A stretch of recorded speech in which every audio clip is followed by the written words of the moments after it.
Welcome to the podcast, Eye for Talent, the show where we've got an eye for talent. I'm your host, Dylan, aka DJ Cereal Sauce. I'm a YouTube content creator, Twitch streamer, producer, do a little bit of voice acting here and there. I'm the executive producer of the Nothing Is Anything brand and, probably a couple of other things. That's not important. And joining me is Tony Rambles. He used to work in the gas and oil industry. He worked in China for just about a year to teach English to Chinese toddlers, which is very exciting. Now he works in Houston to teach public speaking to a local high school. He sings and teaches at his local church. And on top of all of that, he's a sports nerd, he's a music nerd, and he's a video game nerd.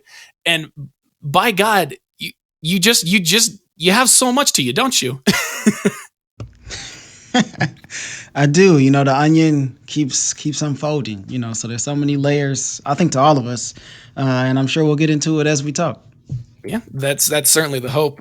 As I kind of detailed to you right at the beginning, most of the time for people who are not new to this whole thing, typically I'm just like, I will focus on one thing and I will just go super in depth on, whatever's going on. But in this case, it's like, there's only so much that I can come to understand from your profile. And there's only so much that I can come to understand after a little bit of talking back and forth. But there's just so much in your bio that I kind of have no choice but to kind of go through just a little bit of everything, just to really give people a taste of just who you are and why they should care. Hey, that's perfect for me, man. I'm a podcast host myself, so I like to talk. So I think we'll have a pretty good episode here.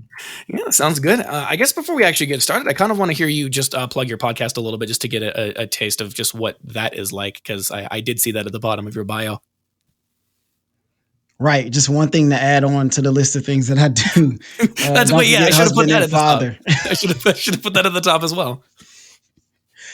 It's called the Living Numbers Podcast. And much like you, I wanted to have the ability to have anybody on and talk about anything. Now, that's not great for my niche numbers, but just as a host, being able to have that latitude to be able to bring so many different kinds of people on.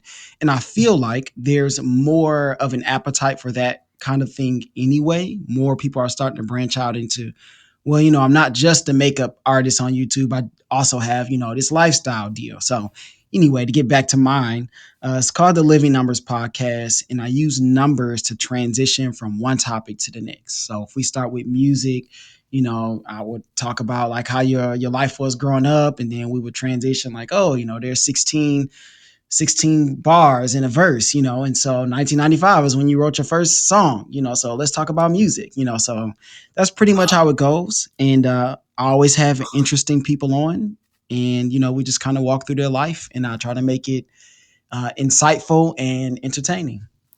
Yeah, dang. Okay, that's crazy.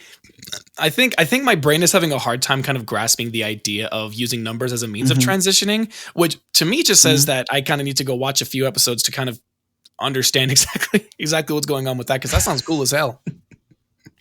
But it is, honestly.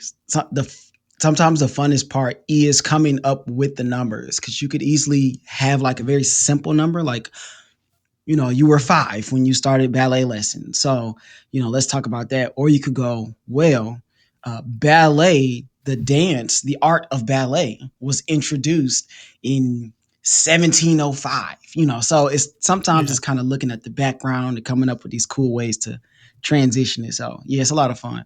Nice. That's super creative. I love the concept of that. Everybody go check it out. You'll see a link in the description. Go look at it right now. This is a threat. But yeah, and I think one benefit is like the benefit that I get is like, while the principles of this podcast and your Living Numbers podcast are kind of the same, the benefit that I get is that the niche that I have is basically just like something that people are passionate about. But like you were saying, I think the appeal of just a podcast where you kind of just talk with a person, just like a casual conversation for an hour and a half or whatever, it kind of just gives people like a nice background to just listen to what's going on. And like, if people are listening to podcasts and they're not trying to be the most focused on what's actually going on, but they just like having some kind of, I guess, different background noise while they're working, doing schoolwork, doing whatever, that's kind of like the perfect medium for people like that. Yeah. Also, if you want something different whenever you listen to an episode, because sometimes, if you throw on a sports podcast, you're gonna get sports every time. If Yeah. you throw on, a lifestyle podcast, or I guess ours kind of falls into that because it's just kind of interviews Yeah. and not with anybody specific. You kind of go, okay, well, let's see what Tony has for us today. Let's see what Dylan has for us today, because we trust them as the host to bring on somebody interesting, with talent, or with a great story. So I Yeah. think as you build your following, people start to they trust the host that they're going to do the right thing for the show. And I think that's how you build like one of those very, very solid followings where people follow you, for years and years. And if you do anything else, they follow that too because they trust you. Yeah, exactly. It's like if the episode that brings them in is the episode that like somebody gets brought into your podcast via a very interesting episode, they would have at least a reasonable reason to assume that you are going to continue to find really interesting people and continue Hmm. making good content. So that's it just works. Yeah, that's the goal. Yeah. So we'll probably get back to that in a little bit because I actually do have another. I have like one or two additional questions about your podcast a little bit later down the line, but we probably should kind of reel it back a little bit. Um, this is I have a coworker who is married to a person who used to work in the gas and oil industry. I want to say he worked on like an oil rig out in the middle of some ocean, something or other. I don't know the specific terms for it. So I'm kind of curious to see from your perspective, like how did you get started working in the gas and oil industry in the first place? Like, was it as a result of one of your parents working in the same industry? Were you recommended into it? Was it a necessity? So my dad works. He started off working construction, moved down to Texas because we're all originally from Detroit, Yeah, and he got into oil and gas here because obviously, I mean, it's huge here, all along the Gulf Coast. yeah. And so he told all of his kids, which is 14, it's 15 of us, including myself, but that's a whole nother story. That's a whole different Uh, thing. I got a question for that too, but we'll get to that. so he said, if you don't want to go to college, then I have a job for you, basically. So if you don't know what you want to do, come on with me. We can make a bunch of money. Yeah, My stepmom did it as well. So I got into it that way. And it's a lot, very long hours. yeah, The work is contract work. So you may work for 6 months or 6 years on a specific contract, but once it's up, you got to find the next contract. And typically, people are employed with multiple companies at the same time. So if you go, oh, Tony's company doesn't have anything right now, then let's go to Dylan's company to see what they got going on. And so we'll get with them. And also oil and gas, they are very there's a bunch of different areas that you can work in. Like you just talked about the rigs offshore. You also have like power plants. You have oil refineries. So there's a broad scope of different things that you can do in it. But yeah, I got in through my dad. Did it for a couple of years, and I was like, nope, too many hours, yeah, not enough stability. I'm out of here. yeah. That makes sense. Yes. It, I think if you're honestly, to me, if you're single and don't mind working, being outside, or you just want to make a bunch of money in a short period of time, then it's a good way to go. Especially if you're in between knowing what you want to do and going after that thing. So for me, I graduated high school, wasn't really ready for college. Even though I was a good student, I was just tired of school. I had to get out. I had to go do something else, You're like, experience. give me some time. Yeah, yeah, yeah. And so I never thought about it as like taking a gap year, but essentially that's what it was because I went back to school at 20. So I took a few years off and worked oil and gas, and then I got out of that, and then I worked as a waiter. So I've had about 20 different jobs. That's I actually counted. Yeah, I've done a bunch of stuff. Yeah, that's. I mean, and if I'm being honest, I think that might be one, the biggest appeal from my perspective of being like, this dude has done so much, it's not even funny. And like, this is coming from somebody who's only 22, and like, I've done a decent amount of job hopping because I was a stupid kid, stupid teenager. Um, but even at that, like, I haven't done like a ton of variety in the jobs that I've done. It's been like I've worked in two retail stores, or sorry, three retail stores. I've worked as a customer service agent for loans for two different companies. I worked as a waiter as my first job, and now I'm an account manager. And it's like, that's kind of, but that's, that's still more variety than other people my age would say. But part of it's just because it's like, yeah, I just was doing a lot of job hopping. And with you, you're just like doing gas, being a teacher, being like assisting with like church employees isn't the right word because that sounds dumb. It's just like you're all over the place. Yeah, it just typically comes from a point where you do something, or for me, I would do something until I didn't want to do it anymore. I didn't see a future in it, and so Yeah. then it would just be time to move. And you just figure out the next move. So I went from oil and gas to I was working at a country club with my brother. A lot of fun, and I felt like, okay, I would be able to do this and go to school. So let's do that. And Yeah. then once I left school, I was working retail. I was working at Forever 21, the retail store, and I worked there until it was like, okay, there's nothing here. They wouldn't promote me. They wouldn't make me assistant manager. I'm out. So I left. Exactly. I'm out. I go sell glasses at another store in the mall. Yeah. They actually came and recruited me. That's a really good story. Oh, wait, hold on. I'm sorry. So did you have another company recruit you from the Forever 21 when you were still working there? Yes. Yes. What the? Should I Well, tell you want me to tell the story? I I'm got kind of interested. Yeah, I mean, I guess I could understand how it would happen because it's like if they're all within the same mall, there's no doubt in my mind that you have people like management from other stores in the same mall coming over and like recognizing when somebody's done a good job and being like, you know what, maybe that could be a part of our team.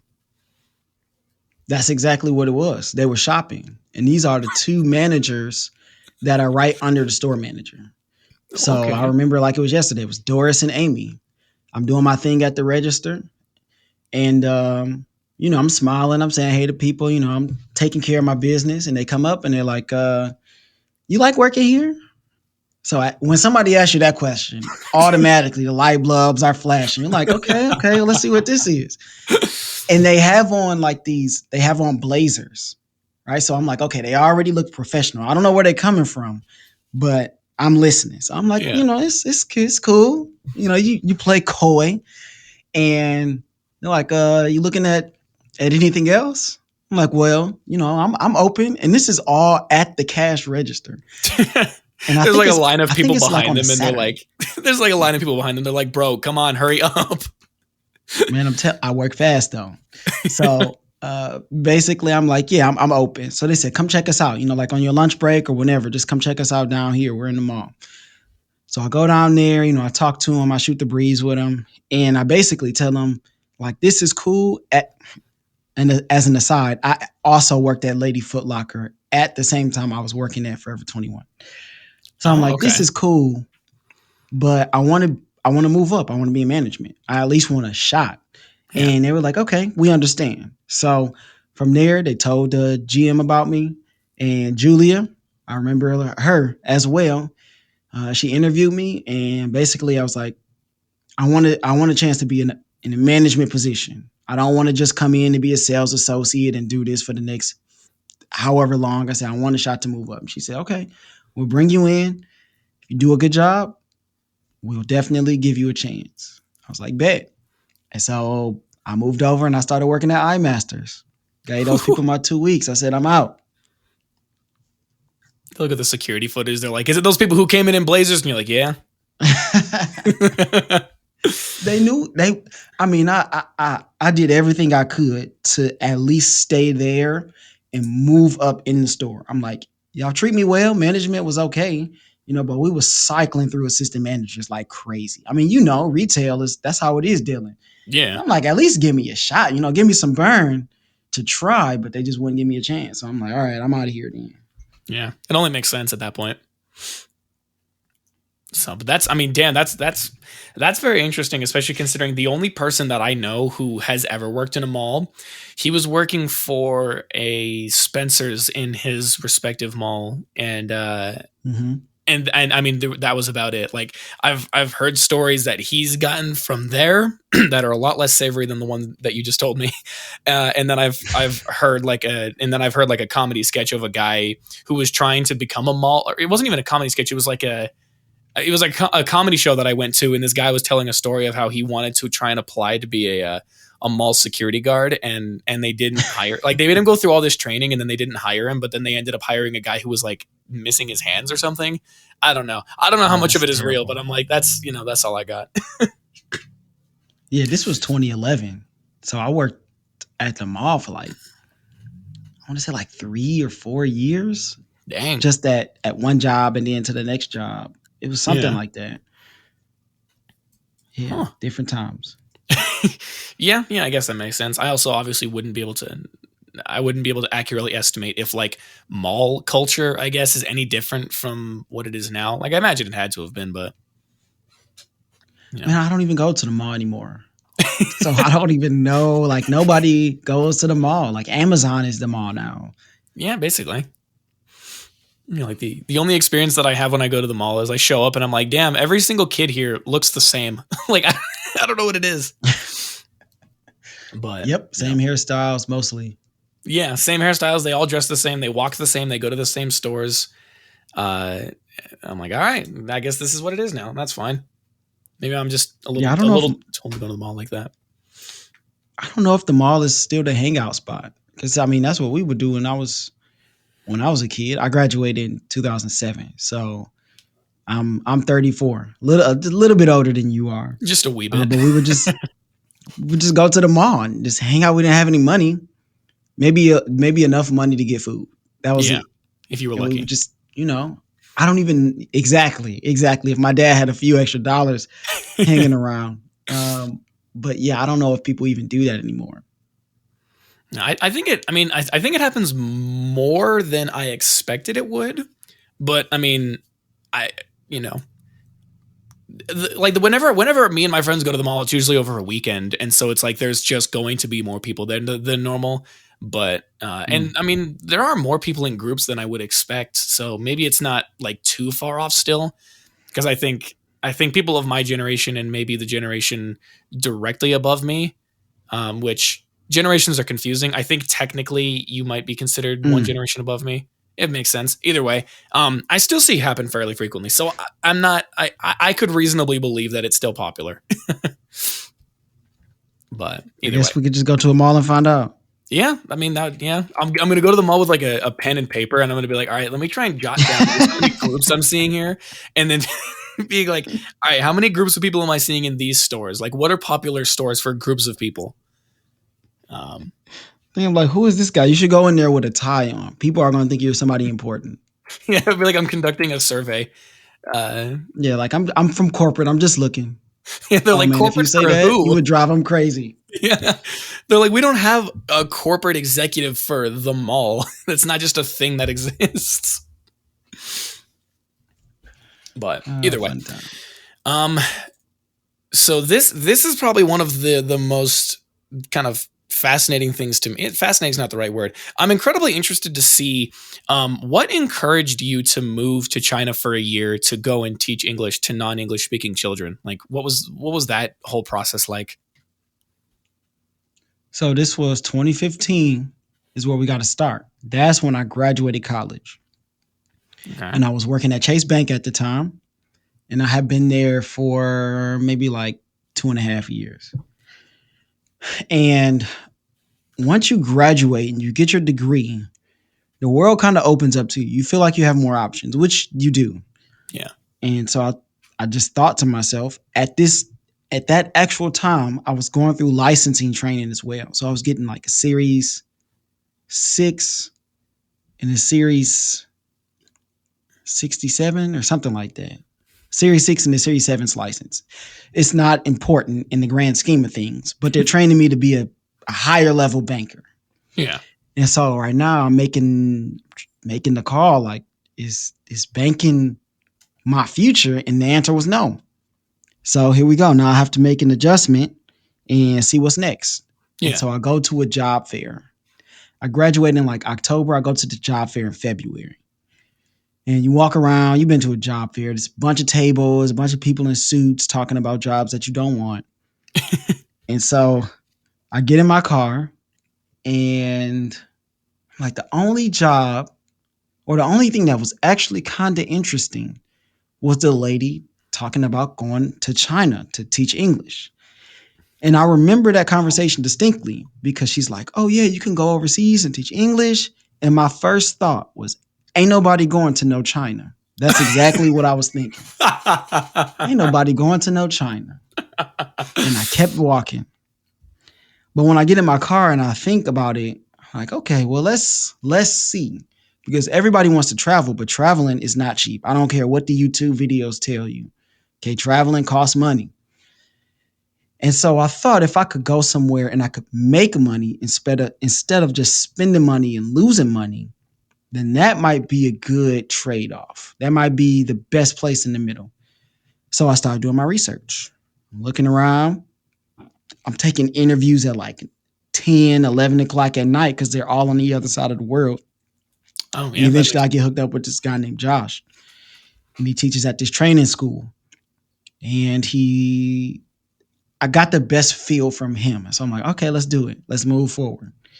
So, February is when I went to the job fair. August 3rd, we were in China. And I say we because I went with my wife. yeah. Yeah, so it went by super fast. We got out of our lease in April. We had to get passports. We had to do all that stuff, but it was just kind of looking for the next adventure in life. What's next? Because what I'm doing now is not going to be forever. Yeah. So let's look for the best opportunity, and that's what we felt like was the best. And I was surprised that my wife said yes. Damn. Okay. Okay. Cool. And I imagine like at least a decent amount of that delay also was just waiting to get your passport, or did you maybe already have one before the fact? Well, it's kind of a lengthy process. So you do, yes, have to get the passport. Then you have to do the visa.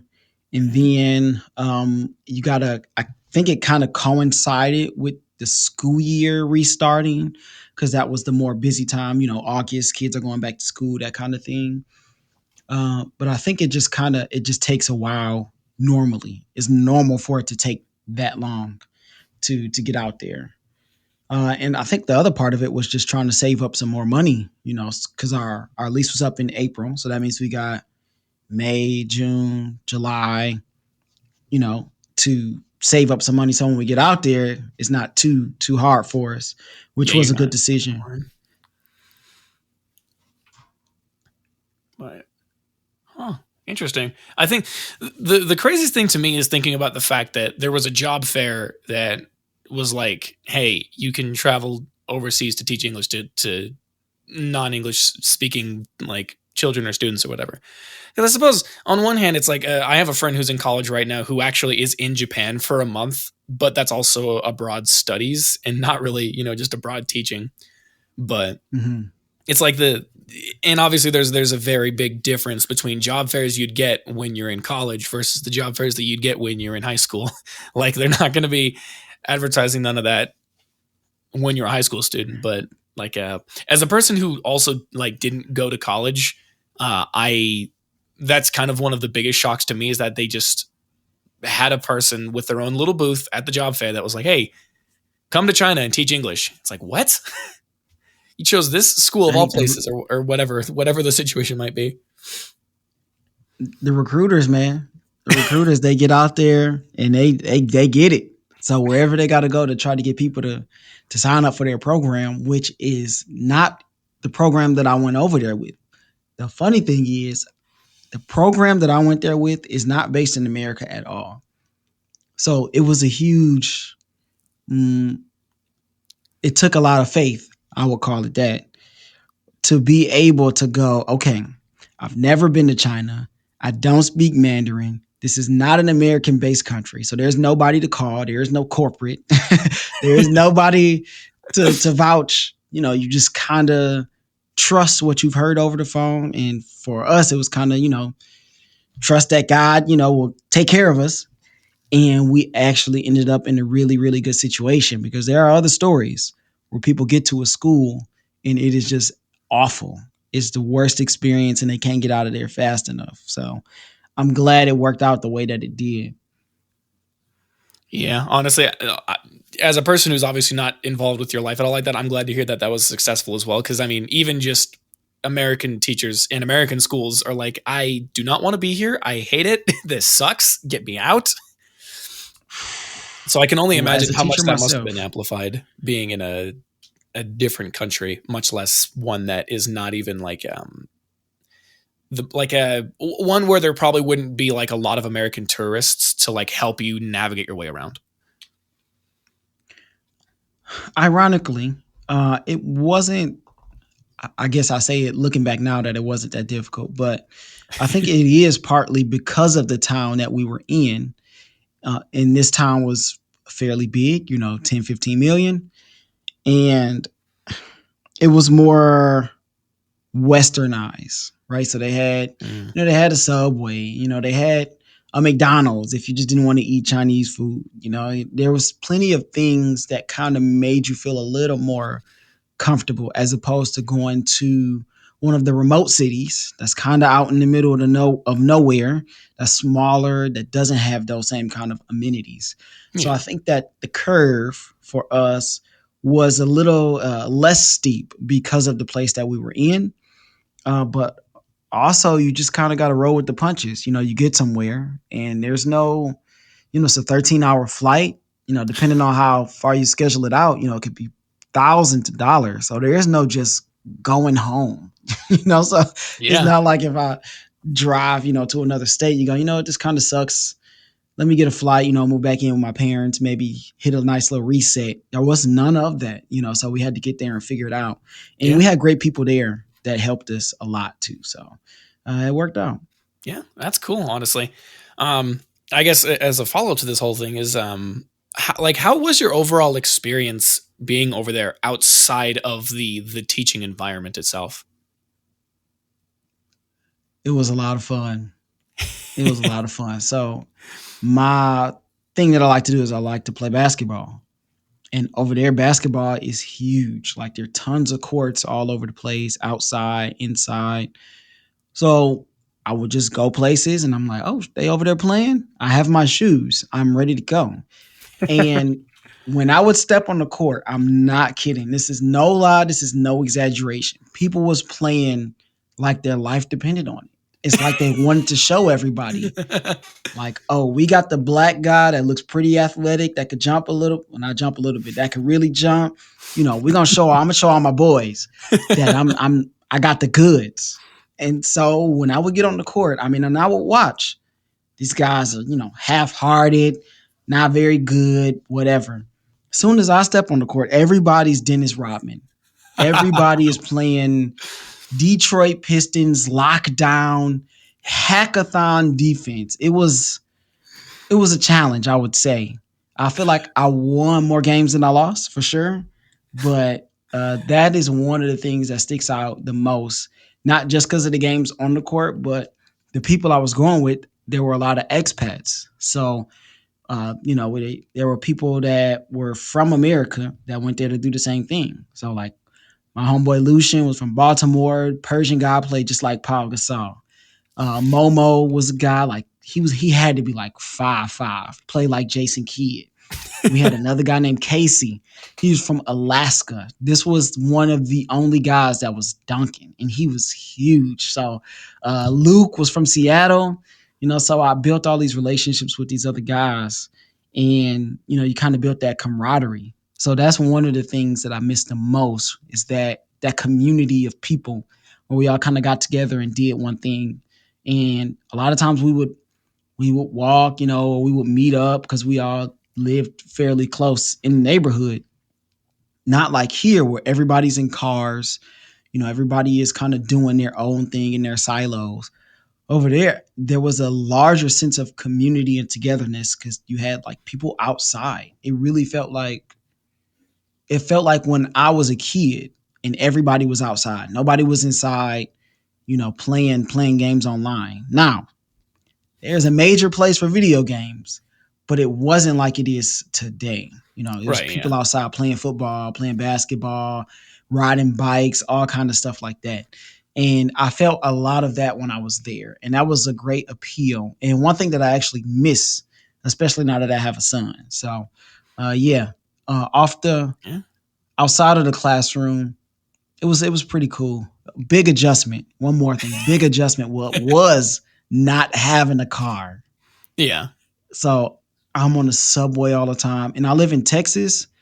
I'm from Detroit, so I'm not familiar with having to get on the subway often. There were no subways, so we may have hopped on the bus, but not having a car was a different adjustment. But we had like these electric motorcycles, e-bikes is what they called them, and you'd see like 100 of them on the side of the street, just driving, or in the street. Definitely not a safe place to drive either. They drive crazy over there. Awful, awful Fair plan. enough. Yeah. It's one of those things where I imagine it's like because of the nature of like because of the nature of how like I guess population dense these cities are, or these kind of precincts or whatever they would call them, in Mm. combination with the fact that a lot of stuff is very much nearby. It obviously heavily encourages you to, well, yeah, heavily encourages you to just like walk around everywhere you're going. Like you simply just do not have like the quote unquote freedom to be able to just get in your car and just go off. But to counteract that, you have the freedom of being able to walk around in a place that is probably at least more accommodating for the fact that people can't drive everywhere. And there's a lot of people walking around and using more low profile means of Hmm. transportation. Absolutely. Like you go downstairs, and there's a little shop that you could buy something from, like a corner store. Yeah. And then you walk across the street, there's a community center, and they have different things to do. They have like the utilities there. So it's definitely more accommodating. Like you could grow up there and not ever have a car and you'd be fine. Yeah. Kind of like New York. God, every time I think of New York, I think of exactly one thing, which is when my mom went with some of her work friends to New York for a few weeks. They got off of the flight. It was a pretty long flight. They were kind of hankering to get to their hotel room or wherever they were staying for those days. And they got into a cab. And the second they did, the guy started blaring on the horn and they were like, I hate it here. I want to go back. Oh But man. Yeah, a lot but of I mean, no, horns that's there too. honestly that's like very interesting to hear because I mean, I feel like the only things I ever hear about China are like their political situations because I guess just that's just the circles I exist in. But it's Mm. interesting to hear just based like you described it very well of just like how things run over there, how things go down. It's very cool to hear. Yeah, nobody talked about political stuff there. It didn't even feel like a thing. And my friends and family would text and call and that kind of thing. And they'd be like, is everything okay over there? Like, are you in any danger? Like, I'm like, I feel more safe here than I do in America. Yeah. We nobody, no one has guns there. Like, not even the police have guns. So that's also a big, big difference. I never felt threatened by anybody ever. The only people who had guns were people who pick up the money, guard they pick up the money from stores and they transport it, that kind of thing. But no, Oh, I never okay. felt like unsafe in any way, no matter what time of day or night it was, no matter where I was. I never felt like, man, I need to watch my back. I don't know. Maybe I need to call a cab and get home. I never felt like that. You were So just it's chilling. just chilling, man, just living life like everybody else. Dang. That's wow. Okay. That's cool. I'm sure there's probably maybe some downsides to it, and somebody's going to come at me and be like, yeah, but this, that, and the other thing. I'm like, I don't, shut up. I don't care. But no, that's very interesting to hear because it like at this point now it's basically like my only experiences with both China and Japan, which my everything I know about China is now coming from you, and everything I know about Japan is now coming from my friend, is that they are like surprisingly similar in that aspect, where it's designed around people walking around and everything is like close and everybody's kind of just doing their own thing and they're chilling. Nobody's beefing with nobody. No, It's you do like, have to get used to people taking pictures of you. At least as a black person with an afro, because I was growing my hair out there. I didn't let anybody cut my hair. yeah, So you just have people like sneaking pictures of you on the subway. Like, wait a second. Uh, a lot of times, what I would do if I caught them, I would just have them take the picture with me. Like, just come on, get in the picture. Then it's not weird. yeah, Who knows what they were saying when they were sending those pictures to their buddies or whatever. But it's not that big a deal. Not yeah, to and you, me, yeah, so and you certainly gave them a better impression about it probably than somebody who'd make a big fuss about it. yeah, I would hope so. I would hope so. So that's just nice to hear, man. Like that might be one of the most interesting things that I leave this podcast knowing is all of that information. So that's cool. Um, Yeah, time for you to take a trip, man. Eventually, yeah, man. I just I got to get my finances sorted, and then I have some interesting plans for places to go, but they're kind of off the backs of what other people want to do. Like I still want to go to those Mm. places of my own accord, but a lot of them are like they come to the forefront because somebody's like, hey, like I have a friend who's in the military, and he's like, all right, now when they I don't even know what the word is, like when they don't restrict him to being forced to being living in Georgia for like 6 years, Hmm. he's like we're gonna use this money, we're gonna go to Japan, and I was like, all right, cool. Yep, that's a bet. Japan it Yeah, is. yeah, exactly. So if I move over, this is kind of getting a little bit into kind of your teaching career or teaching job at the high school that you work at. Um, Hmm. so I'm curious from your perspective, what do you think makes you any different of a teacher than anybody else who would have been teaching public speaking at the high school that you work at? I think that all of these different experiences, growing up with a bunch of brothers and sisters, living over in China, having a retail job, having a food and beverage job, oil and gas, working at the bank, all of these different things have, kind of created me to be this person that's, I guess, many people would say outgoing. And I don't mind speaking. I actually enjoy it, communicating with others and learning about people. And so that's the thing that I feel like I bring to a classroom that is different than somebody who may have went to college for education and then went right into it, right? They don't have all of these different life experiences Yeah, that I may bring. And I bring all of that stuff to the classroom with me. And I'm not afraid to teach it, to introduce it to my kids, to talk about it. And oftentimes you do have teachers who shouldn't be teachers anymore. Now they may have gotten into it because they wanted to be a teacher, but they've lost whatever it is that got them to it, and they don't want to do it anymore. But it's hard to get fired, number one. And number two, it's just, the pay is fine depending on where you work. Cause some places it's god awful. yeah, But depending on what state you live in, what district you work in, the pay could be, pretty solid. You get summers off, and I'm putting that in air quotes because it's not necessarily that. But it's kind of a, pretty chill, for the most part, if you could deal with the some of the crazy kids and some of the crazy parents.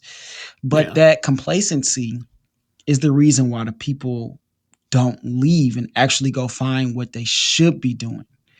So you do have people, I feel like, who are in teaching who shouldn't be in teaching anymore and should leave and move over for the people who actually want to do it now.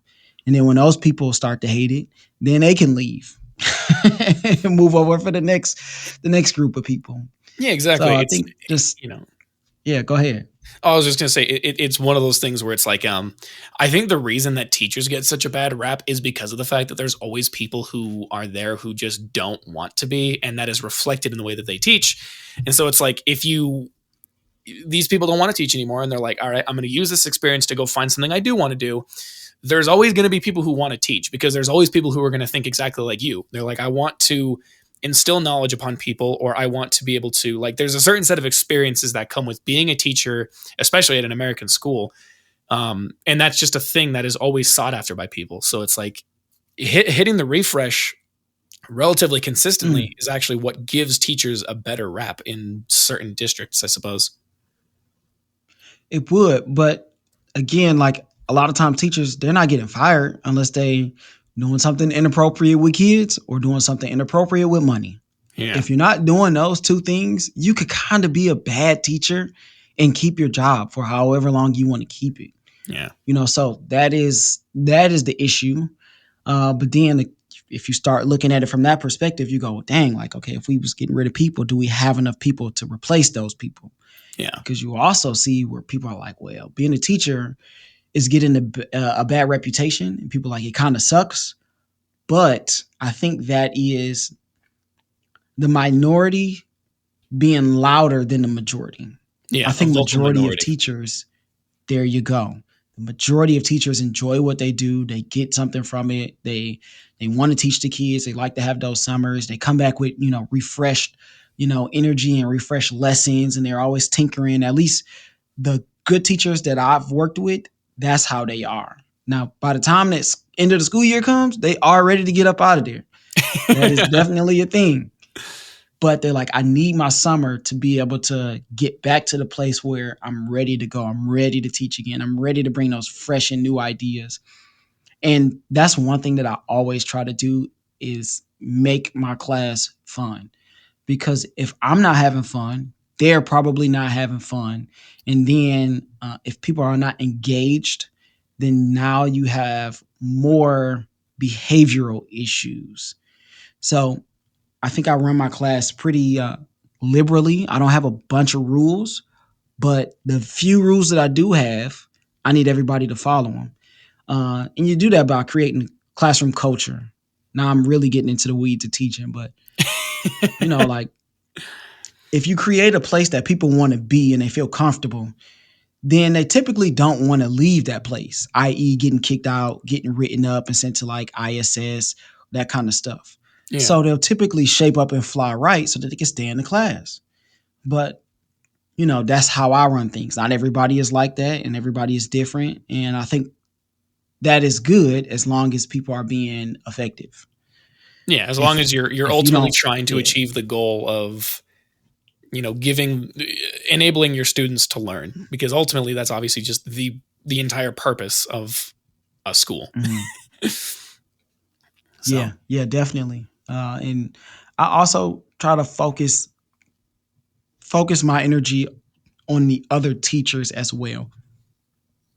A lot of times you hear, oh, it's about the kids. I'm for the kids. I'm about the kids. What about the kids? How the kids doing?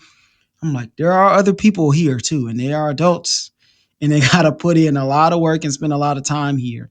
So I'm always one of those people that's going to other teachers, kind of shooting the breeze, asking them about life, how they doing, what else do they like to do? Because as you can see, I feel like we're all more than just the job that we have. yeah. Like if somebody just looked at me as, oh, he a high school teacher, I'm like, you're missing out on a whole bunch of other stuff that I do that I bring value to my community and society as a whole. So that is also another thing that I try to not try. I focus on doing is making sure the other teachers feel welcome and wanted, especially first year teachers, because I know their head is on backwards and they don't know what to do. Yeah, and because ultimately it is like because like theoretically if you took the students out of the equation, you are just working another regular job with your regular coworkers. So like, you know, check in with your coworkers like you would if you were working a regular job that doesn't force you to, or where you're not focusing on the students. Like, be cool to your coworkers. Open, have an open environment. Absolutely.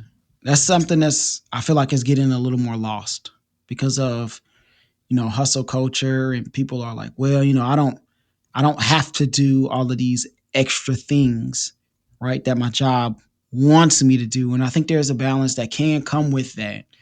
But people ultimately want to work next to people that they know and like. And there's no substitute for human connection. Yeah. No matter how many degrees you have, no matter how much experience you have, no matter how good you are at your job, if everybody hates you, nobody's going to want to work with you. Yeah. So part of, and I'm not saying kiss everybody's butt, right? There's so much nuance to this. Just being friendly helps. And if Yeah, you could build connections with people, that's going to help even more. But just kind of, just be I'm just cool. going to work, going home. I don't talk to these people because you see that a lot on TikTok and IG and all that kind of stuff.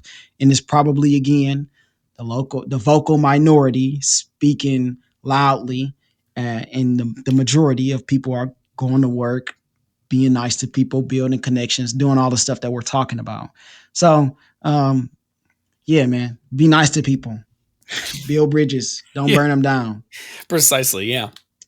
Um, this is kind of a weird question, and I don't really know how to explain why I think it's weird, but like, since you do like to bring more of your personal life into your teachings, just to kind of give people something to latch onto and be like, this is, they'd be like, my high school teacher, he does this and that and the other thing, and like, that's cool. So since you do a lot of that stuff, does the topic of conversation ever, um, or sorry, do you ever bring up the fact that you run a podcast to your like students? Like that seems like a weird thing you just bring up to your students, but I don't know if that's like a thing that ever comes up. All the time.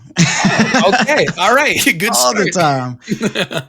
So the cool thing that I've tried to do with my life is look at what I do well. What is my skill set, right? So communication, leading and teaching. That's pretty much my wheelhouse. So what do I do? I'm a high school teacher. Check. What do I teach? Speech, communications, leadership, all of that stuff is taught in class. Check, check, check. Those are all things that I do. So it's a natural through line for me to go, well, I had this person on my podcast and we talked about this. Look at this discussion that we talked about on leadership or having your own business, right? There's a very easy transition. I was on another person's podcast, Eye for Talent, and this guy Dylan was great. And look at this nonverbal body language that we had to show that we were both enjoying the conversation, right? So I can easily bring this stuff into class. And then a lot of times I am just plugging my show. Like, y'all make sure y'all go listen to my show. This person that I have on, they did a whole bunch of cool. Y'all like video games, right? This person right here, Liam Brown, he actually runs an esports company. And they're like, oh, for real? Like, yes, y'all got to go check out the show. So Yeah. I do just have some shameless plugs in there, but I also try to make sure I'm bringing value, to my kids whenever I do talk about it. Yeah, exactly. Oh, wow. Okay, that's nice. Yeah, for some reason it hadn't even occurred to me, like just based off of the way that you described your podcast at the top of the show, it didn't even occur to me when I read this question again that I was like, oh, hey, there's certainly people he's talked to that have had some degree of something that has happened to them that could come up in the conversation on the episode that could then be used as a means of enabling you to better teach a student how to exhibit X, Y, and Z traits, and then using it as a reference. It'd be like cite a professional source, and you'd be like, send them the podcast link. Skip to this timestamp. Exactly. And I have people who experts, doctors, lawyers, engineers, business owners, people who have multiple degrees. Like I'm not just bringing on, my next door neighbor, who hasn't done anything. These people are doing things, who have done multiple things, have written books, multiple languages. Like so, I can reference these people. We were talking one time about testing, and I had this guy, Dr. Gans, on. He was awesome. Episode 62, I think, 62 or 63. All right. And he talked about the importance of sleep and how to study in order to pass, whatever it is that you need to pass. Yeah. And so he talked about being able to sleep. He said people need to get 10 hours. I said, hold on, man. I've never gotten enough sleep then ever in my life because I never get 10 hours. You're like, who was lying to me But at the start? I'm like, yo, like this is not true. No. If I do feel something is weird, I'll push back or I'll just ask for clarification or more information. I'm not like trying to get people, I don't think that's a great conversation. But he Yeah. also talked about like how to study. So when I take it back to my kids, I'm like, yo, this dude is a doctor. He's a psychologist. He's been doing this for years. He has his own practice. Maybe I will listen to him, even if you don't want to listen to me. So yeah. Dang, yeah, that's powerful. Like that is like the way that I'm kind of picturing this in my not picturing the way that I'm kind of just seeing this in my head is this is like a new wave of teaching where districts are becoming open to allowing the teachers to use their personal experiences as a means of helping their students just be better in whatever regard that might be. And I think that's Mhm. kind of fascinating to examine given that like there's only a couple years difference between me and the kids that you're now teaching that it could make such a massive difference. I think that's what any good teacher will do because you're not a teacher in a vacuum. Like you have a life, you've done stuff, you've had experiences. And if those experiences apply to what you're teaching, now I'm not saying go in there and talk about, the date that you went on Saturday. I'm not saying just go in there and just divulge everything. But if it directly applies and it makes the lesson more interesting, as long as it's appropriate, I think you should always go for it Yeah. because that creates more buy-in with the students. Like they want to hear about that kind of stuff. They like to hear about it and they like to see the direct connection to real life. Yeah. Cuz a lot of times they'll and I'm guilty of it too. I've been sitting in classrooms like, man, I'm never going to use this. This is stupid. Why do I have to learn this? But the more you can kind of break that wall down and show the kids like, no, no, no, no, like you can actually use this to do stuff, whether you want to or not. It's totally up to you, but it's definitely applicable. So if you so choose, so being able to use those experiences is I would suggest it. And teaching what I teach allows for more of it because it's such an open ended course. Oh yeah. It would be different if I was teaching like calculus or something where I don't even know how I would teach that. I don't know how people teach that. I never calculus Yeah. is difficult. But teaching what I teach allows for more of that experience and life stuff. So I bring it when it makes sense. Yeah. And I think that's also kind of the appeal that if I had to imagine that's kind of the appeal of what brings you into that as well is the fact that that the teachings aren't so I guess systematic. Like you're not just like, you know, I, you teach public speaking. I took speech and debate for 3 years in high school. I get what you're talking about. Whereas Hmm. Hmm. but to be fair, there are people who are very good at teaching calculus and being able to describe to you formulas and algorithms and things that like make sense. But for you, it's like Yep. I'm a good speaker. I'm good with people. Here's a thing that requires you to be good at speaking and at least semi good with people. It just it just meshes well and it makes Yeah. sense. Exactly. Exactly. And we have great teachers on our campus that teach hard stuff. And I could think of two people, uh, Bonus and Pearson. I guess I won't say their full names. I don't know, but they're such great people. Just like we're not even talking about teaching. They're such great people. People gravitate towards them, and the same thing happens with kids. Where maybe even if you don't have like this cool story for calculus, you're a cool person, and maybe you have this personality that has this gravity. So when people do have to take calculus, they're like, "Oh, I want to take it with Bonus because I Yeah, like her. She's cool." yeah, And they do kind of bring that quirkiness into their classroom. So even if it's not, oh man, look at this cool way I can show you how to use slope, even if they don't have that, just who they are makes people want to be in their classroom. Because sometimes you go, well, all right, y'all, I don't have like a cool story or anything. This is going to be hard and it kind of sucks, but you need to know it. And I'm going to teach it to you and I'm going to teach it well. yeah, If exactly. you get somebody like that, like, okay, cool. All right, let's do it. Yeah, and it's just and yeah, it just makes you a better teacher than somebody who just goes in and is just taught and is just taught how to teach the core curriculum and they just say here's everything that I know from this book that the district gave me or however they actually structure that take it like because at that point then those teachers kind of do just become from the public's eye and from the eyes of the students just a one note character a one note person. Yeah. So Boring.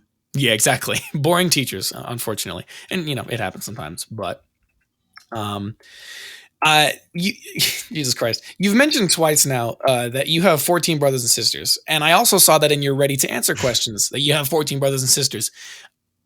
Yep. What in the world was that experience like? Because the absolute upper echelon that I know of is that my mom grew up in a house with 11 other people, and I can kind of begin to fathom what that was like because we're white. I didn't want to make it about that. I didn't want to make it about that because I, for like a few years of my like Come pre, on, not on Juneteenth. yeah, hold on, shit, this is a bad time. Hold on, can we cut this part? I don't have any editors behind me. I don't know who I'm trying to talk to. No, I spent a few years of my I spent many of my preteen years with my friend. He was black. He was from Florida. He was cool. He lives in a different state now. That doesn't matter. What was the experience of living with 14 brothers and sisters like for you? Okay. So let me give the breakdown. My dad had 6 kids. 3 with my mom, 3 with a couple other people. And he married somebody with 6 kids. So that Oh, brings us up to 12. oh shit. My mom got remarried and they had 3 more children. And there we are at 15. So I didn't have 15, it wasn't 15 siblings all in the house at one time. Yeah. That was never a thing. I would say the most that was there at one time was probably 9. 9, and then you got the 2 parents. So Yeah, 11 11 people in people total. in total in the house. And it was just pure comedy most of the time. So I think I can't think of anybody that's Deanna wasn't funny. Deanna wasn't funny, but it was Yeah. fun messing with Deanna. So, but most of us were funny. Like all we did was crack jokes. Devin is super funny, and then Darian was the funniest. Then I mean, I'm up there. I'm in the mix. Uh, Troy. So Troy is my older brother. Same mom, same dad. We're 13 months apart. Troy is the person that gets me going, especially now in like our adulthood. Like if I'm with Troy, I'm just a little more likely to do something crazy. I don't know what it is, but that's just that me and Troy got that energy. We actually did the episode together too. Oh hell yeah. And then Devin, Keith, Deanna Nere, D'Angelo, my younger brother. He's 8 years younger than I am. So me and D-Lo and then you got Asia, who is all business. That's my younger sister. She is 2 years younger than I am. Just had her first boy. She's all business. She went to school. She got the degree, flipped it, went right to get her master's. Married to a guy who's awesome. Shout out to El Boogie. He has his master's as well. I Yeah. mean, just straight. Yeah, Asia was the one. Like, if we had to choose somebody to run our family, like you, the CEO, we trust you with everything, it would be Asia, 100%, and everybody would Holy agree. dang. Yeah, so just all the different personalities and just sports was huge. Video games, huge. We all play video games. We all play sports. Thanksgiving, Christmas, oh no. At some point, we're all going to be outside in the street throwing the football. Throwing the football. And so, like, it was so much fun until every 9 weeks, we had these things called report cards. And half of the house would get in trouble. And then the other half of the house would be safe, like Survivor or something. Yeah, they just be like in And their room, so just like listening through the walls. Oh, no, no, no, no, no, no. There was no being in your room. There was a family meeting. Oh shit, my bad. Everybody was downstairs. Oh man, no, no, no. Everybody was sitting on the couch, gathered around. My dad and my stepmom had the report cards out, questioning everybody on their grades. So they get to me, Anthony. Okay, yeah, A, B. Okay, you got 1C here. What's up with that? Algebra 2? Okay, yeah, that's hard. All right. Okay, cool. Good. Asia, okay, all A's and B's. Okay, good. Keith, you borderline. Got a couple C's and some B's. Get this D up. We can't have that. You get to Troy, that's the next 30 minutes. Troy's in trouble. Get to Deanna, that's another 30 minutes. And then she gonna get smart. So that's gonna be a fight. That's gonna be some arguing, some yelling. Somebody might get hit. Uh, I mean, it was just Darian at one point just dropped out.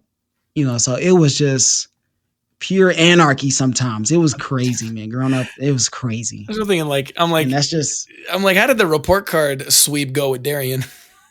Like, there. So, and the next thing is when you got in trouble, you had to do all the chores, and there was no getting out of it. So for me, I'm like, I'm good. I don't have to do the kitchen. I might have to sweep or vacuum once in a while, but Devin was always in trouble. Never for grades. He would always be like sneaking out the house, trying to go see his girlfriend. mm, That kind of stuff. So yeah, Devin, you in trouble. You in the kitchen this week. Kaya, you in the trouble. You in trouble for talking back. Deanna, you just always in trouble. Just be prepared. You're gonna be doing sweeping. You're gonna be washing the baseboards. You're gonna be doing something, pulling weeds outside. So yeah, man, it was a lot of good times. It was a lot really, of hard times too because we didn't have enough money. We was eating just corn by itself. Just open up a can of corn and that was it. yeah, it We happens. were like, wait, so it was so many of it. So it was hard, Yeah, but I remember more good times than bad times for sure. yeah. That's man. That's I can like perfectly picture how that goes in my head. Like my friend, he has exactly one sister. Okay, maybe two. Okay, his family situation is a little complicated. I think maybe I don't remember. Hmm. We got one sister, like one cousin who was basically treated as a sister, but both of them are like 10 years older than him, and so like that didn't Oh, really like very different. yeah, very different. And also like he well, I guess they're from Florida. Yeah, never mind. I was gonna say it's also like they lived in Utah, but it's like Utah didn't change them. They still like they're from Florida. Like that's how they act. Um, but either way, I that's oh, that's funny. I don't know. I can't do anything but laugh at that because I love examining. I love examining the culture differences of people of different ethnicities than Mm. myself because like most of my like half of my friends are white and the other half of my friends are like they're black. They're from Cuba. They're from like what the fuck is that country called? Oh God. Dominican Republic, No, Peru. Haiti. Sorry, he's from Peru. Those are Um, the closest. yeah, Okay. I have a couple of friends from like Mexico and whatnot. So it's like and so I like I go to some of their houses sometimes, and I just like examining just how their family operates and like the just how Oh the yeah, space in the area feels. I'm like, this is interesting because it's just so vastly different, and I think it's cool to look at, honestly. yeah. And sometimes like these cultural differences can be very vast. So that made me think of this story. I was in college and I was dating this white girl from Austin, Texas. Okay. And she was like, "Yeah, you should come down. Like you could stay with us." I was like, "Wait, I could like stay at your house? Like are your parents going to be there?" "Yeah." They said it's cool. "Yeah, you come." I'm like, "Wait a second. Like this wouldn't have even been a conversation in our household. Like there is no staying with us. What are you talking about? We don't even know you." But sure enough, I went down to Austin, stayed, and it was like I didn't stay like in her room. It wasn't that cool. Yeah. But there was like a guest room that clearly she came into, of course. But like it was just like this kind of freedom that there was no like sneaking around. Well, I guess there was a little bit. Just a little But bit. the We're not all part, perfect. yeah, yeah. But the part where like you could come stay with us and like people was going to work. So I was at the play at their house just by myself, just hanging out until people got off. Yeah. I was like, no way. But luckily I had my Xbox 360, so I was good. Yeah, the cultural things are and like obviously you can't generalize. So it's always like, well, my personal experience And dating somebody from this culture was this, right? Yeah, Because exactly. I don't think I've ever I don't think I dated anybody else that was not black. I don't think so. But that one time, that's always the thing. That's like, I just was like, I could stay with y'all, like at y'all house. That's just That's crazy. cool. Yeah, it's cool. Like, okay, I'm there. Yeah. That's funny. It's like a when I went to visit my friend again, I remember accidentally just like I remember accidentally cussing in the car when his mom was there, and she like looked back at me and I was like, I'm sorry. I didn't mean to do that. My bad. Yeah. Whoops. But yeah, it cultural differences abound. Are very interesting, and I love hearing about them. So, Hmm. um, I've only got a few questions left here, and these are kind of the more tame, mild ones. So, uh, I'm a bit of a music nerd. I'm not one of those people that says I listen to everything because it's hard for me to generalize what I listen to, and also I don't listen to everything. But I'm just, I mean, like, what are your favorite genres of music? Who are your favorite artists? Like, what do you get down with? So I rock and roll is definitely pretty close to the top. I would say it's at the top of the kind of music that I like to listen to. The thing that I listen to the most is, I guess, more Christian or gospel music, Okay, okay, just because that's where I am in life. I don't yeah, see anything ever topping it. But rock and roll is kind of up there. You know, it's neck and neck yeah, for different reasons. I love the sound. You know, the electric guitar. You know, you got a band. You got people on the drums. You know, it just reminds me of the 70s, the 80s. You know, when people were actually like a group, and it was 40 people in the room, and they had to do everything to make sure that this song was made. yeah, And so I'm a big fan of rock and roll, even like 90s alternative rock. That kind of stuff is great as well. I don't listen to like hip hop or rap as much as I used to. I used to be like the king of it, but as I got older, my palette for music just changed to where I don't really want to listen to anything with all of this cursing and violence and all of that kind of stuff. It's just not, it's just not where I am yeah, now. I do sometimes want to listen, like a song will pop in my head that I want to go back and listen to. And there are some artists that I can still kind of listen to now. Like a couple of my favorites, Lupe Fiasco is my favorite rapper. And, I could pop in any of his stuff, because it was a lot of lyrical, there was a lot of substance, a lot of content to it. And it wasn't a lot of cursing, which is something I just very rarely do or like to listen to. And jazz music is ooh, huge for me as well. Like I have a vast playlist. So you asked about artists. Snarky Puppy is a band that originated at the University of North Texas, and they have some people from New York as well. But they just consistently put out great, great, great music, and so it's stuff that I can just put on, and I know the song. So like if I'm playing it in class, and you know how you could sing along to the words of music, like yeah. I can like hum along to the notes. Like I know every note, I know every transition, I know every pause, like every break. They're like, you actually listen to this stuff? I'm like, yes, I really enjoyed this music. And then you have to figure So out. yeah, You're like, are they insulting me, or are they like, I'm like, man, I'm just like, this is what I like, so I don't really care yeah, if other people like it or not like it, so but yeah, man, rock Christian rap, not Christian rap, but gospel music, rock and roll, and jazz music, I would say are the top three genres for me now. But of course, I'm a hip hop head, at heart. I have so many songs just in my head that I've listened to over the years. Like yeah, a lot of G Unit, I got a lot of Jay Z up there as well, a lot of Eminem. So sometimes these lyrics will come to me. Uh, but yeah, man, I listen to a lot of, I do listen to a lot of different stuff, and I won't say I listen to everything either because I don't. I don't like yeah. Zydeco. So yeah, there you go. Is that a band or is that a genre? What was that? Oh, Zydeco is a genre. It is heavily influenced in the New Orleans culture. A lot of trumpets and stuff. Yeah, Oh, okay, I you see. can check it out. Yeah, Yeah, I it's just not looked. I'm gonna keep this tab open and look at it a little bit later. Yeah, not my thing. But if somebody go, hey, check this out, like I really like it, I think it's good, then I would check it out. Just good music is good music, no matter where it Yeah. comes from. Yeah, who knows?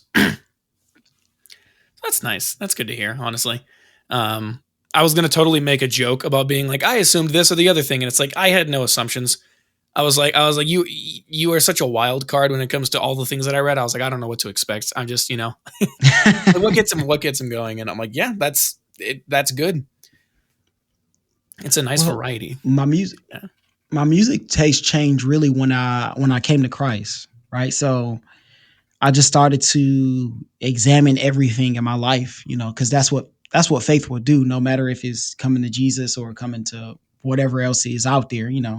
Uh, when you believe something, you start to change things, to kind of line up with that belief. Yeah. So, that's when I kind of tried to go away from all of the most vulgar stuff. I'm like, ooh, nah, this doesn't really agree with me anymore. Yeah. And Like that's when I super got into aggressive. jazz. Yeah. Yeah, yeah. Like J. Cole is awesome. He is a great rapper, but man, he got a lot of MFs, a lot of B's, a lot of F bombs. So I'm like, I just can't do the J. Cole. I Yeah. can't. I respect it. He's awesome, but there's so much going on that I need to find a clean version. Find me a clean version. I'm good. Easy. It's like either that or I got to step away. That's And that's it, just where we're man. at. And that's when I Yeah. got into jazz. That's when I got into like Duke Ellington, Artie Shaw, big band swing music, that kind of stuff. I'm like, man, this Yeah. stuff is good. And That's nice. a sleeper, because I know you're a gamer too, right? I think that's what Yeah. I heard. Video game music really jams, man. I'm Yeah. telling you, if you go back and just like put something on without playing the game, you go, oh, okay, hold on, wait a second. Like I think they had something going. Like whoever's scoring a lot of this music is really good, So Yeah. Street Fighter, Sonic the Hedgehog, go check them out. Yeah, I mean, I still do that sometimes. Like occasionally, there's like a there's a game that I remember playing when I was a child, and then I'll like the one of the tunes from something will get in my head, and I'll be like, you know what? Like, there's this one specific game I used to play. I used to play there was an Animaniacs game on the Sega Genesis, and I played that Mm-hmm, when I was mm-hmm. really little. And I was like, the music from that game, it's so like chiptune. Not chiptune's not the right word. It doesn't matter. But I'm every once in a while, I'm just like, it gets stuck in my head, and then I just go and I watch like an hour of somebody playing the game just to listen to that music again in the background. I'm like, man, this is good. You'd be So surprised. A lot of that music is on Spotify. I got a yeah, playlist full of it. it's very nice. What the heck? Cool. Yeah, they do a lot of good stuff, and especially like a lot of like man, the composers scoring these games nowadays, absolute Mm-hmm. maniacs. Some of them. They're great. They're great. There's a group called the One Ups. They, I guess, kind of remix video game music to make it kind of sound less like a video game, but it's Yeah, still recognizable. You're like, wait, I know that from somewhere. They're really good. I have a lot of their stuff on my playlist, the One Ups. yeah. So I shout have out their to those website up guys. as well. Yep. See, Pull there that you up. go. They're good. And then there's a producer that I listen to who he'll make like lo-fi versions of like popular cartoon theme songs. That's not like his shtick. It's Mm, just it's just a thing that he's been doing a lot recently. that's You know, dope. he made like lo-fi versions of like classical music. I'm like, how the hell you did that? It was Yes, I love that, man. The creativity to listen to that and then go, man, I think I can make this into something different, but yeah, still kind of keep the essence of it. Man, I love when people do stuff like that. That kind of creativity just that gets me going. And then once I find one song, like I'm going to go check out all your stuff. What else do you have? Fan you'd be for like, I'm going life. down the rabbit hole. Yep.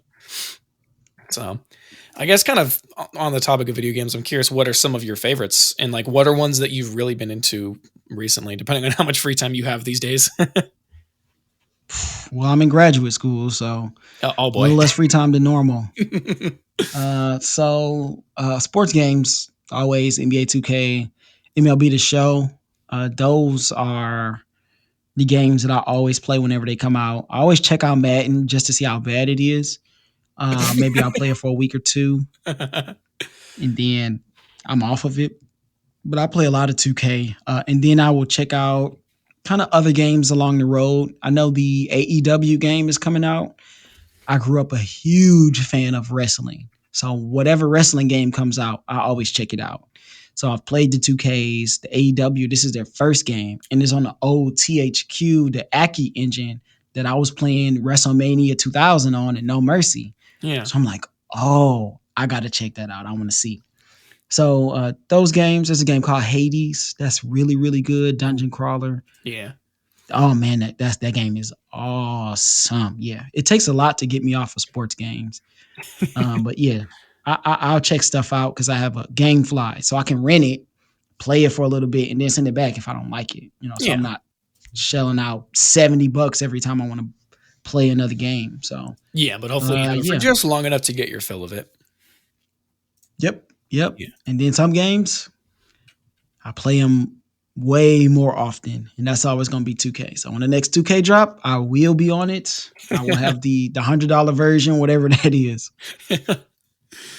Fair enough. Fair enough.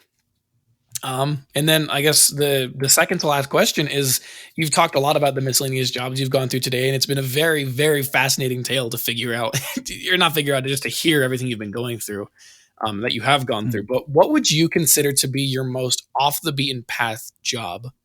Like just the most out there? Oh, this is easy. So there's this company called Labor Ready. So they do temp jobs. So you Yeah. go down there, you don't have a job, you don't have any money, you go down there. Today they'll put you on whatever job that is available. So I go down to Labor Ready and they give me a job at a dump, Oh. literal dump where all the trash goes. Hmm. I went there one day, so I'm never coming back here again. Yeah, I'm good. I'm out of here.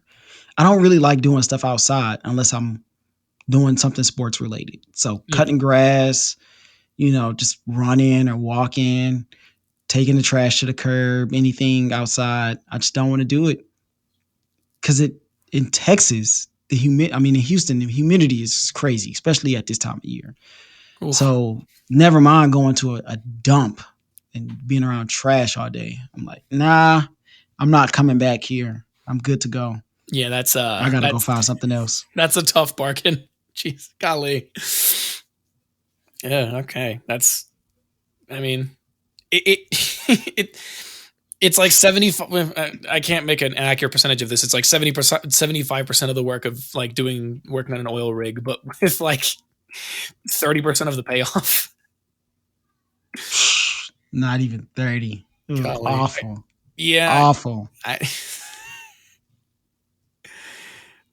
I, yeah, I don't even know. That's just rough, buddy. I'm trying to think, is there any other job? Because honestly, I mean, working in retail was fun. Working in working in restaurants. I worked at Red Lobster, I worked at Bennigan's. It's fun if you're working around the right people. Like if you're working around, because it's such a fast pace, everybody's just kind of doing their thing. Like there's really a lot of opportunity, like for people to show their personalities. Yeah. And if you're working around a good staff and a good management staff that's not going to screw you over, then I think a lot of the places that I worked at was pretty fun. Now, when I worked at Chase, the first branch I worked at, there was an assistant manager that was just awful. Like she just hated me for some reason. And I just think she didn't like black guys. Like she was scorned or something because it was another young black guy at the branch and she just gave him the business too. And me and Keith, we'd be like, I don't understand what this lady wants from us. So yeah, I would say that the difficult jobs have been the ones where I had to work with difficult people. There you go. Yeah, and that makes sense. Like if you're super sociable, it's like if these people don't want to talk or if they just make talking with them a chore, you're like, I really like this sucks.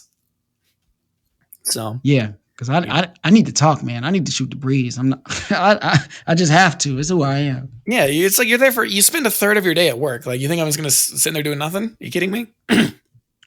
Man, it was always something with this lady. I'm like, yo, I'm good at my job. Like I'm doing all right. I think I am, but she just all the time. It was always something. I'm like, man, get me out of here. Yeah, Luckily, the branch manager liked me, so she was like, all right, I'm gonna get you transferred to a branch that's gonna be better for you. So, shout out. yeah, that's nice. That's good to hear. And then the last thing that I have is are there any other details that you thought might be important to give to people? Any other little things you wanted to tell that might have been funny, informative, anything at all?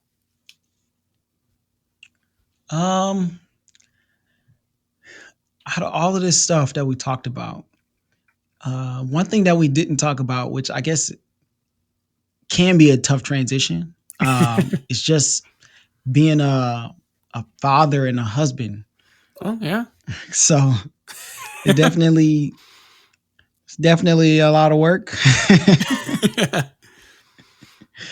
But I would say for anybody out there, like make sure you pick the right person. Because I've seen my dad get married 4 times. My mom's been married twice. And countless other people in my family just kind of have these relationships that fall apart. So man, this is hard, I know, especially now these days. I hear the stories.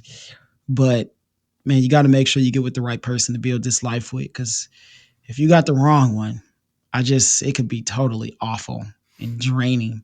And I'm glad I got a wonderful wife. We've been married 10 years. Our son is almost 2. He'll be 2 on Saturday. That's fun.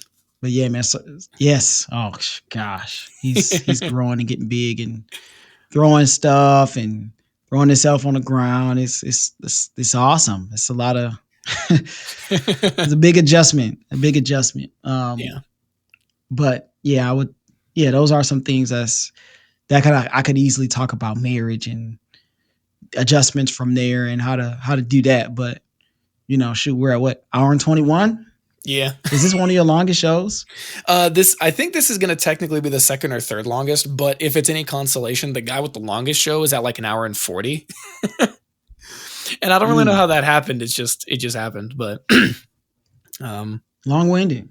Yeah, but I mean, hey, as I talk about, anytime an episode goes over what I estimated it was going to go over, it usually gets brought up at the very end, and then people are like, "Dang, we've been here for an hour and 15 or an hour and 20." I'm like, "Yeah, but evidently it was for good reason, you know." I always lean more into the longer side. Yeah, I try and just operate within the hour to hour and a half window because the other podcast that I run, the very beginning of it, for whatever reason, we were doing 2.5 hour podcasts and there was simply way too many of us. And we were talking about stuff that you had absolutely no business spending 2.5 hours talking over. So we basically we cut a bunch of that, found our niche, and we've reduced our size now to about an hour and 15. Which I think for our pacing seems to make sense. But in podcasts like this, where it's basically all just talking about the lived experiences of people, what happened to them in the past, how it affects them in the future, things that give them give their life meaning and reason and all this other stuff. It's like if it goes over the estimated time, I don't really care. As long as they're having a good time, that's kind of the most important thing. Yeah, you just read that other person like, okay, they're ready to get out of here. Let's wrap this up. Yeah, and luckily so far, I don't think that's happened. Like, I can admit that there have been times where I've kind of accidentally, artificially increased the runtime of an episode by just kind of talking because I felt like it. Like, I was having a good time, but it's always like, I hope I'm not taking too much of this person's time. And they're like, you said an hour. It's been an hour and a half. I'm like, yeah, it happens. I always ask, that's my first question. How are we on time? Do I got to get you out of here like 1 hour on the dot? Or do we have like a little bit of time to play with, 10 or 15 minutes? Because, I've had people that's like, yeah, I got 1 hour. I got other stuff to do. I'm like, okay, bet, cool. Like, all right, that's going to dictate. Yeah, exactly. So, yeah, man, running a podcast is it's a great deal of work. Yeah. I think that the last thing I can say about that is that I have the benefit of being able to be more free than the other people that I work with, that I do these episodes with. So I'm like, I know that they don't ever have to worry about taking up my time, but that's why I always try and give them an estimated time. And most of the time these people are like, they cut out more time than they think they need because they're like, I don't know how long this is going to take. And I'm like, you make a good point, as long as I'm not digging into your schedule. So that's the benefit that I get, is that I am significantly less busy than the people that I work with. So I ask somebody, oh, hey, do you want to come on? And they're like, give me 2 weeks. 2 weeks comes and they're like, boom, now I have a 2 hour window of time. And I'm like, all right, cool. We're good. Green light. Let's go.